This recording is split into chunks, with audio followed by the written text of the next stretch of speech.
যিনি আলহামদুলিল্লাহ আমাদেরকে ঈমান দান করেছেন এবং আমাদেরকে দ্বীনের পথে চলার তৌফিক দিচ্ছেন।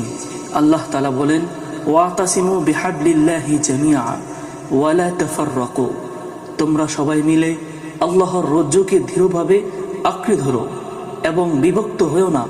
সূরা আলে ইমরানের 103 নং আয়াতে আল্লাহ তাআলা এটাই বলেছেন। প্রিয় যুবক ভাইয়েরা, যুবক বয়স জীবনের সবচেয়ে গুরুত্বপূর্ণ সময়। এই সময়ের ইবাদত, দাওয়াত এবং সমাজ সেবার কাজ আল্লাহর কাছে খুবই প্রিয়। রাসূল করিম সাল্লাল্লাহু আলাইহি ওয়াসাল্লাম বলেছেন, 7 জনকে আল্লাহ তাআলা কিয়ামতের দিনে তার ছায়ায় রাখবেন। তাদের মধ্যে একজন হলো সেই যুবক যে আল্লাহর ইবাদতে বড় হয়েছে। ভাইয়েরা আমার, আজ আমাদের সমাজে বিভাজন, মন্দ কাজ এবং অজ্ঞতা ছড়িয়ে পড়েছে।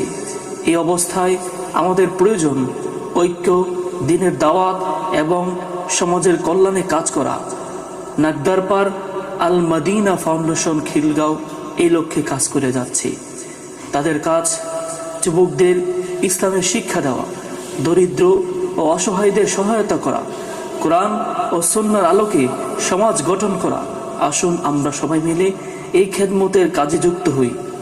আপনি যদি এই সংগঠনে যোগ দেন, ইনশাআল্লাহ আপনি দ্বীনের কাজ করবেন, দুনিয়ার কল্যাণ পাবেন, আখিরাতে মহান পুরস্কার লাভ করবেন। আল্লাহ তাআলা বলেন, ওমান আহসানু কাওলাম মিম্মান দাআ ইলাল্লাহি ওয়া আমিলা সালিহা। আল্লাহ বলেন, আল্লাহর দিকে আহ্বান করে যে এবং সৎ কাজ করে, এর চেয়ে উত্তম কথা আর কার হতে পারে। সূরা ফুসসিলাত এর 33 নং আয়াত।